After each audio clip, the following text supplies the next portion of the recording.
r/NoSleep. Posted by u/WorldAwayTweedy. If this movie starts playing, you have to stay until the end. I'm not a movie buff. But my friend Kelsey is. Through the many years I've known her, she's exposed me to a whole host of films I never would have dreamed of watching if it weren't for her influence: niche horror flicks, campy action movies, psychological thrillers imported from Germany. You get the idea.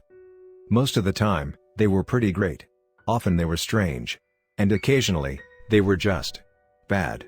But I love Kelsey, and she loves having someone to watch her weird movies with, so I figured it was the least I could do for my oldest friend. Recently, Kels has been in a pretty dark place. Her dad is in hospice care after a long battle with cancer, and so she's been spending most of her time with her immediate family. She'll occasionally shoot me the odd text asking to set up plans, but it's been hard for her to put aside time given everything that's going on. That was until recently. I got a text from her for something that I knew she'd commit to. There was a movie coming out that was doing a really short theatrical run, and she wanted to catch it before it was pulled from the big screen. The movie in question wasn't playing in any of our popular local theaters, so we had to do a little research to find the closest indie theater near us. We found one that was about a 40-minute drive from us, called the Daydream Theater. I looked up the venue prior to the event. It had no ratings. Kind of weird, and yet, this place definitely seemed par for the course with the types of hipstery locations Kelsey liked going to, so I didn't overthink it. She picked me up from my house, and drove us both to the theater. After a moderately awkward and quiet evening drive, we arrived. The theater looked old and run down. It was situated in the part of town you'd usually avoid at night. We went in, and to both of our surprises, there was actually a small crowd of roughly 20 other people standing around the lobby and lining up for the movie, likely due to the movie's limited theater run. Kelsey and I scanned the inside of the theater as we walked to the ticket booth. Adorned on the walls were posters of movies I'd never heard of before. Kels, who was understandably a bit low energy, was slowly starting to light up as she took in the character and flavor of this establishment. A haggard-looking older man was helming the ticket desk. His vibe was a mix of disinterest with a dash of seen some shit. I could pick up on it immediately. Almost felt like he was running a business that he was hoping would fail. He eyed the small group that had come in for the showing. "Bit of a crowd," he said, to no one really, his eyebrow slightly raised. He charged us for the tickets. He then mumbled the following: "This theater's got a bit of a legacy that's out of my hands. Pretty likely your movie will play, but a small chance it won't. No refunds." Kelsey and I were already well on our way to the auditorium when he muttered that. Any part of me that wanted to ask the old man for clarification was quelled by Kels's excitement of just being there. As we made our way, I could hear the man repeating the same mumbled line to the others who were buying their tickets: likely your movie will play, but a small chance it won't. No refunds. We entered the dark room and found some perfect seats right in the middle of the auditorium. No drinks or popcorn. It was always serious business when watching movies with Kelsey. Slowly, others spilled into the room and settled into their seats as well.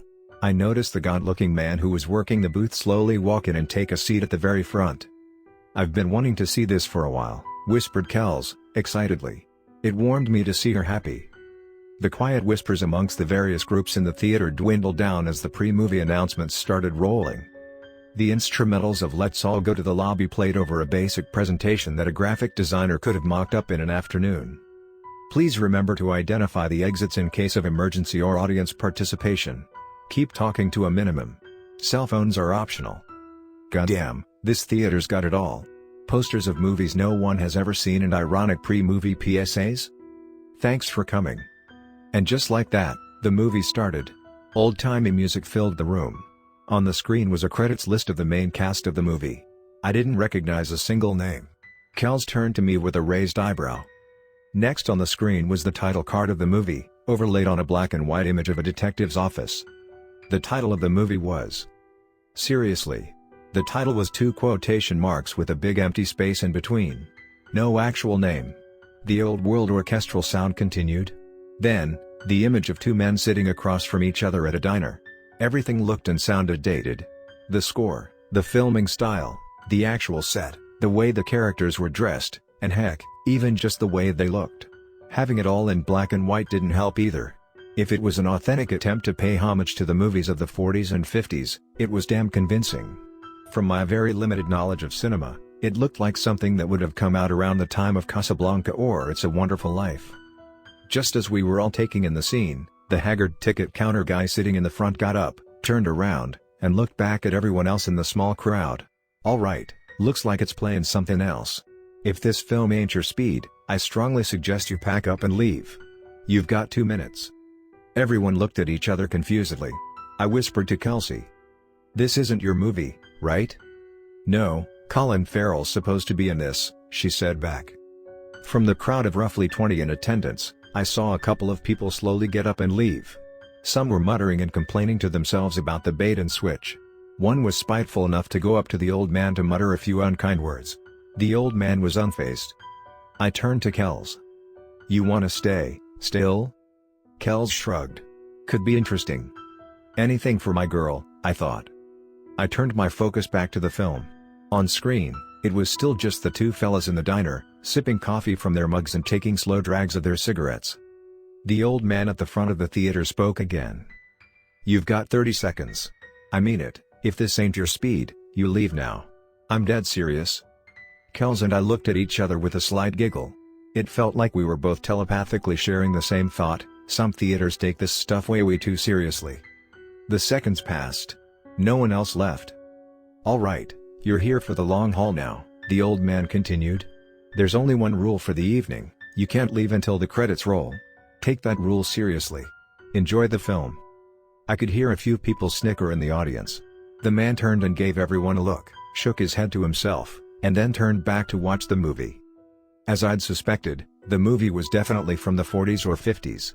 The way the characters conducted themselves, their mannerisms, their communication styles, all of it was reflective of a bygone era. It took me a bit to hammer down what the genre was, but slowly it became clear. This was a detective story. The conversation between the two men at the diner started to get a bit interesting. "So the killer's still on the loose, huh?" said the first detective. "That's no good."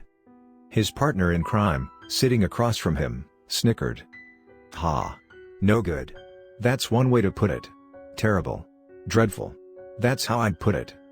The two men shared a look. It felt like they'd been doing this for a long time.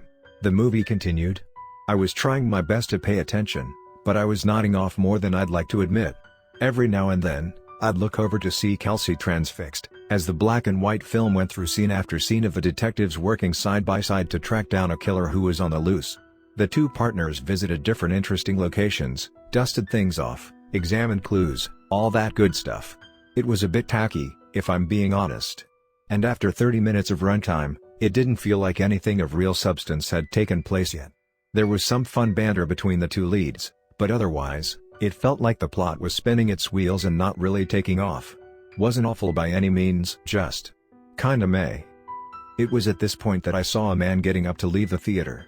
I could see that he was trying to do it as subtly as possible, to not incur the wrath of the old man at the front. He sneakily tiptoed down the aisle, turned the corner onto the small ramp leading out of the room, and left. I don't think the old man saw him leave. Ha, must have gotten bored with the movie. I feel you, dude, I thought to myself. I turned my attention back to the large screen. The two detectives were seated at their desks in their shared office, looking over some notes. Immediately, they were interrupted by a third man frantically bolting into the room. "They found another body," yelled the visitor.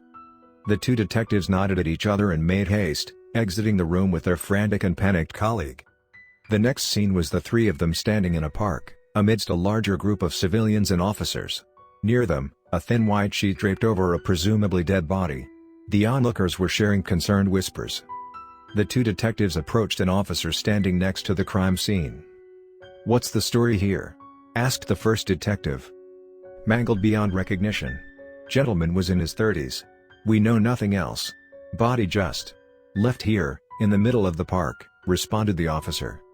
The second detective took a long drag of his cigarette. "I suppose time is of the essence." Nice. I thought to myself.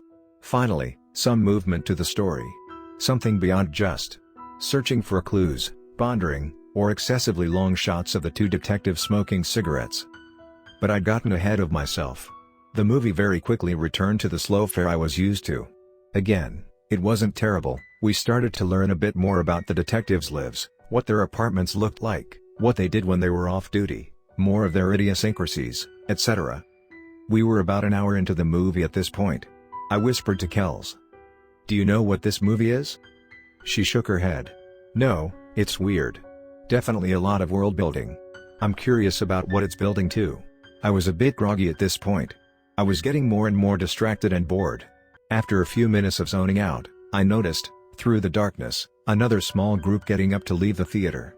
It was a mom, a dad, and what looked to be their young teenage son. They quickly made their way down the aisles. Kels didn't notice, she was still mesmerized by the movie. I, on the other hand, welcomed the distraction. The haggard man noticed the family as they approached the exit. He got up and yelled out to them, "Don't leave. You can't do that. The movie ain't over yet, you gotta stay. Don't dash." He watched them disappear around the corner and leave the room. His shouting had gotten everyone's attention. He sighed, and went back to his seat. He held his head in his hands for a bit. What an odd duck. Kels turned to me again with a grin. "This is super serious business," she said through her hushed giggles. I smirked back at her.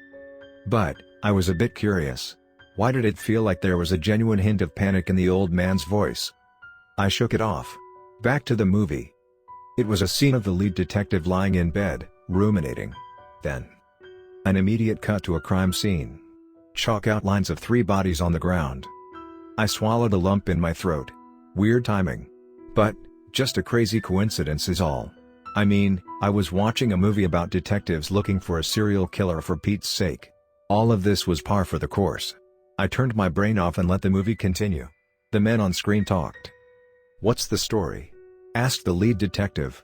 It sounded like this was his catchphrase. An officer at the scene, who looked damn near identical to the cop at the first crime scene, responded, "A wife, a husband, and their young son." "Same killer, you think?" chimed in the second detective. The officer nodded. "Whoever did this, they ravaged him. Tore him apart." The detectives turned to each other. The lead spoke. "We're gonna need to catch this bastard, and soon." The small knot in my stomach tightened. At this point, I felt a very strong urge to leave the theater. But, as the old man had established, walking out before the credits was probably a bad idea.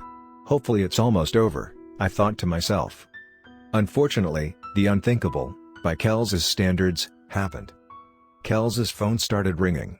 In the middle of the theater. Something that I knew she viewed as a cardinal sin. Her dorky ringtone filled the room. She turned to me. "I told my mom to call in case anything happened with Dad." "Right. Shit. I'd almost forgotten about her dad." She fumbled around in her seat, attempting to pull out her phone. I turned to the movie. The 2 detectives were seated at their desks, looking over their notes, like usual. It was a quiet scene. A boring scene. Then, immediately, the phone at one of the detectives' desks started ringing. "Huh?" I looked back at Kelsey. She'd finally pulled her phone out of her pocket. Her dorky vintage flip phone with a heart keychain on it. Where can you even buy a flip phone from nowadays? The on-screen action continued. "Who do you think is calling?" asked the main detective. "I don't know, but I have a feeling this is a call of a lifetime," responded his partner. Strange dialogue, I thought to myself. Kels finally answered her phone. I tried not to eavesdrop, but it was pretty hard to ignore the conversation. It sounded like bad news. Her dad's condition was worsening rapidly. This looked like it could be it. She hung up the phone.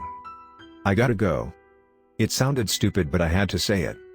"Kels, stay until the end, I think the movie's almost over anyways." Kels was emotional. "Dad's gonna die and I need to be there with him. I'm sorry, but I have to run. I'll pay you back for your cab ride home." She got up from her seat and started running out. I was frozen in fear for a moment. "No." I got up from my seat and chased after her. She was at the bottom of the aisles and briskly making her way to the exit. I attempted to close the distance. "Kels. Wait, I think there's Dash." She rounded the corner to leave. I was right behind her. "Kels. I really Dash." I felt a hand pull me back before I could catch her. It was the old man. He was glaring. Angry. "Back to your seat," he said. "There was nothing you could do about that one. Understood?" I was shocked.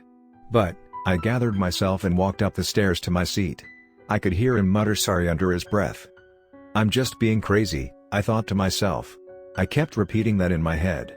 "I'm being crazy. All of this is fine. I'm overthinking things. Back to watching the film, with my heart thumping like crazy. The detectives had wrapped up their phone call. "What was it?" asked the partner. The lead detective responded. "They've found the killer. He's holed up in an apartment. He's surrounded.